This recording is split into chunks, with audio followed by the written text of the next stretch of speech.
If you're looking for a trusted source to help you stay on top of the ever-changing financial world of investing, retirement and estate planning, and asset protection, whether it's for you and your family or your small business, you're in the right place. This is the 1715 Treasure Coast Financial Wellness Podcast, where we'll keep you up to speed with the latest market news and conditions every week. Now, here's your host, Thomas Davies. Well, hello and welcome to another edition of the 1715 Treasure Coast Financial Wellness Podcast. My name is Thomas Davies. I'm a wealth advisor here in Stuart, Florida. And welcome. Glad you're here. A lot of things to talk about this week. And certainly it's not been a slow week as we head into the 4th of July weekend. I hope everybody is looking forward to that. And thank you to all our military veterans out there and all those that are currently serving, as freedom is not free. So thank you for your service. Me and my family certainly appreciate it. So a couple things to talk about. Is recession coming? That is one of the hot topics in the financial markets right now. We've had a nice little run here, getting back up to some of the earlier March highs. And are we headed towards recession? The Fed paused raising interest rates, but as of yesterday, Jay Powell came out and said that basically, they're going to continue raising interest rates, and need be, they can do it, one after another, 1 month after another, just like they have. And that certainly kind of hit the markets yesterday. With a little bit of a nice rebound today, although the NASDAQ was lagging. So are we going to see that back half of the year slow down? Notoriously, September and October are those months where we see those slowdowns. Have some cash in reserves.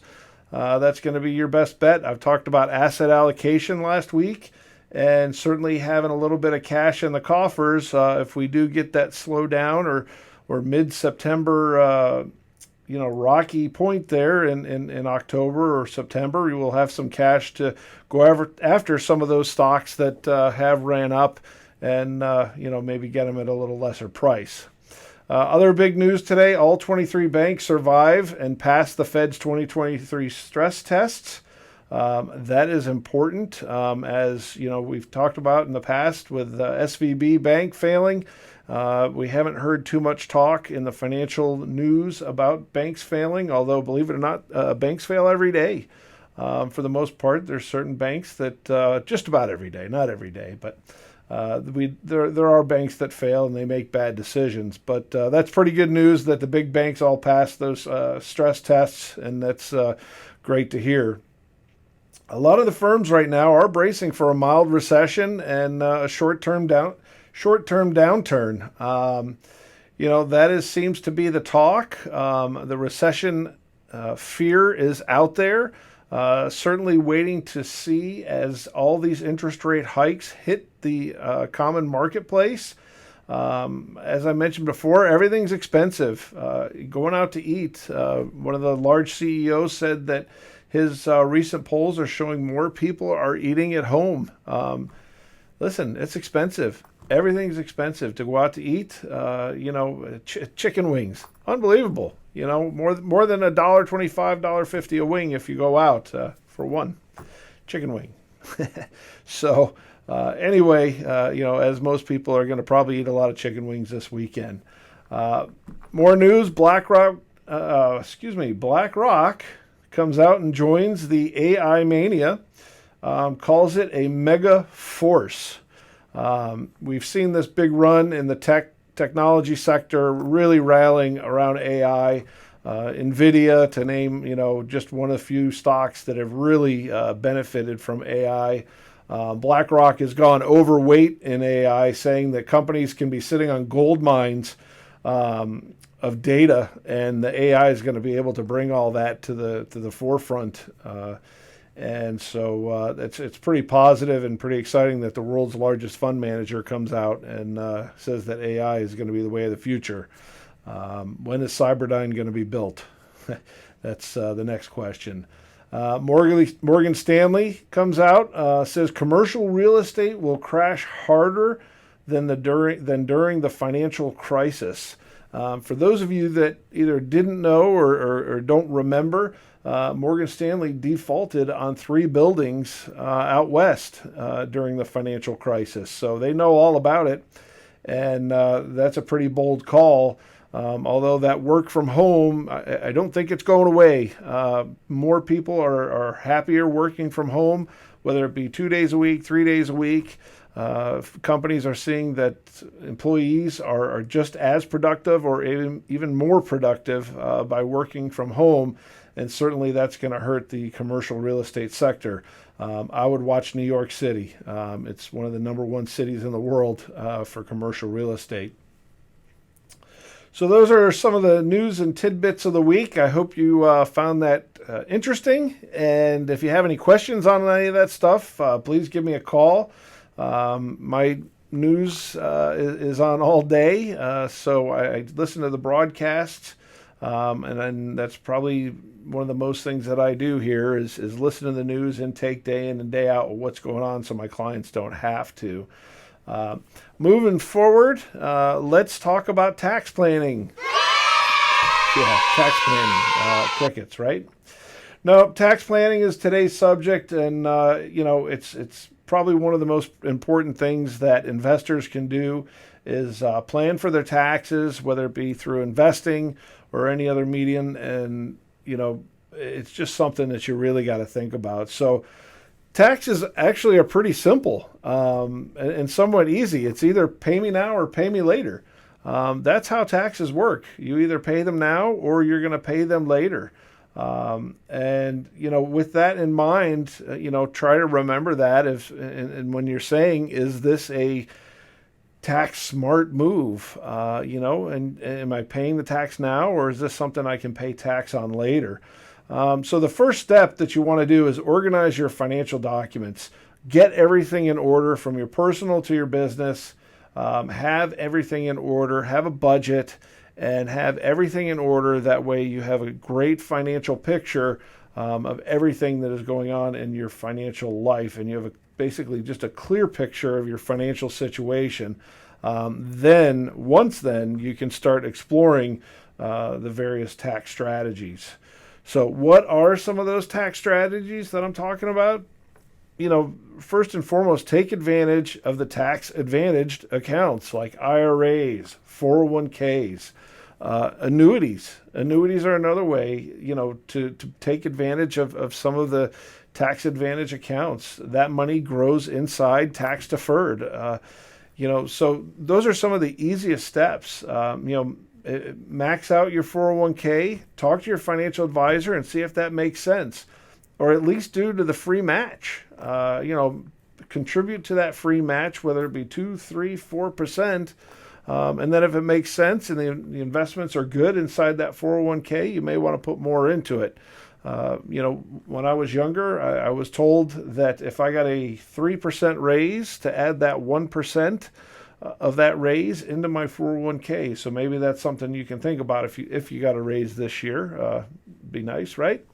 To make sure you pay yourself and just take that 1% or 2% of your raise. If you got a larger raise than say 3%, you're not going to miss it, but it'll certainly make an impact on your retirement planning and your retirement income later on. Timing of your income and your expenses is important, just like timing and anything else. And depending on your income and your expenses, you might be able to delay those income until you're in a lower tax bracket. Maybe you're going to sell an investment and you can delay that another year into retirement, when your income stops, when you're going to retire. And you won't have to pay. You'll be in a much more lower tax bracket. This helps minimize your tax liabilities and maximizes your deductions in your returns and credits. And so that's another thing. You want to make sure that you're maximizing your deductions and your credits. Identify them. What are your deductions and credits that you qualify for? And ensure that you take full advantage of them. This could be mortgage, interest, medical expenses, student loan interest, educational credits, Anything that you are qualified for, don't forget to check that box. It's very important to do this. Now, some of you may say, well, I don't know everything about taxes, or I know nothing, about taxes, and what do I do? Seek advice. Use the internet. There's a lot of great resource on the internet for tax credits. There's tax software that will help file your taxes for you. It's generally like $50 to $100. It's not that bad. Whereas if you had to go to a CPA or a tax accountant, you're probably going to likely pay more than that. For those of you that can't afford a CPA or a tax accountant, that $50 to $100 may seem like a lot, but it could save you a lot of money come tax time.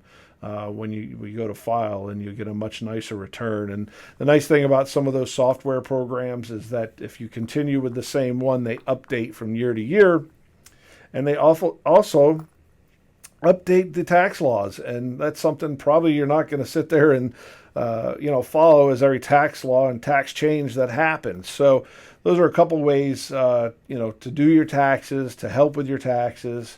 And then lastly, what I do, which is investing and manage money, make sure you do it in a tax efficient manner. Consider tax loss harvesting. You get that tax loss deduction every year. So maybe you have some losers. Sell those losers and then wait 30 days. And if you really like it, you can buy it back, maybe even at a lower price. But you certainly be able to take advantage of that and take that deduction through tax loss harvesting, and that can certainly help with your capital gains at the end of the year. For those of you that have taxable accounts, and maybe you're invested in some mutual funds, make sure they're tax advantaged and tax managed. Make sure that, ask those questions and look to see, are those funds tax managed? Because at the end of the year, you're going to get hit with capital gains, or you're going to get capital gains from those funds. And you certainly have to pay taxes on that. So those are a couple things that you certainly, want to do and want to take advantage of. Lastly, start your tax planning early. Don't wait till November, December, or January. As you get closer to April 15th, you start thinking about your taxes. Start thinking about your taxes early as possible. A lot of you pay into your, business owners. You're going to pay your quarterly taxes. If you can pay more, pay more. You're going to have to pay taxes on it. Get it out of the way. Get it done. Get it paid early, if that's something that you can do. And lastly, keep detailed records. My CPA friends and accountant friends, I can't tell you the stories, countless stories I hear of their clients come in with a shoebox full of receipts, or just boxes of letters and receipts and all this. Don't do that. There are so many great apps on your phone where you snap a picture of that receipt. It'll file it right into the appropriate program. It's something that you can upload. It usually works with a lot of the tax software.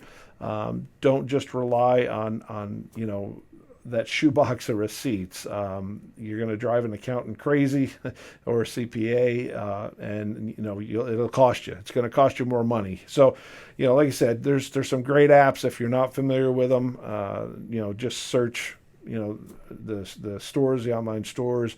And like I said, you take a picture of the receipt. It's great. It files it right away. And more than likely, it'll file right to your accountant. Now, something that I do is I use one card for everything in my business. So if it's for my business, I use one card. So that way I don't have to keep receipts. I can just look at the billing of the charges.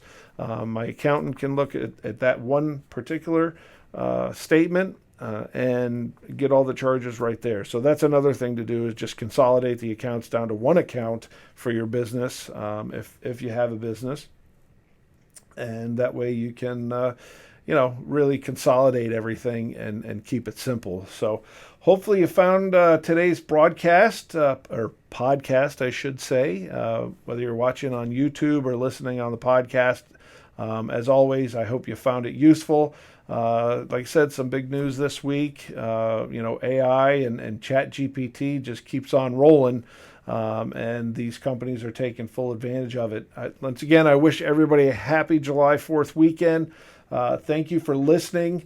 You can find me on Apple, Spotify, all the major social media outlets, Facebook, Twitter, LinkedIn. Love the comments. Keep them coming. If there's a particular subject you want to hear about, shoot me an email, shoot me a text, however you want to contact me. I'd love to hear from you. Don't forget to like and subscribe. Once again, my name is Thomas Davies, a wealth advisor here in Stuart, Florida, and I am out. Thank you for listening to the 1715 Treasure Coast Financial Wellness Podcast. If you enjoyed this episode, share it with a friend who might like it. And please rate, comment, and subscribe. If you'd like to contact us, find more information, or if you'd like to keep up with us on Facebook, Instagram, Twitter, or LinkedIn, check out our website at www.tdwealth.net. Have a great day, and we'll talk to you next week.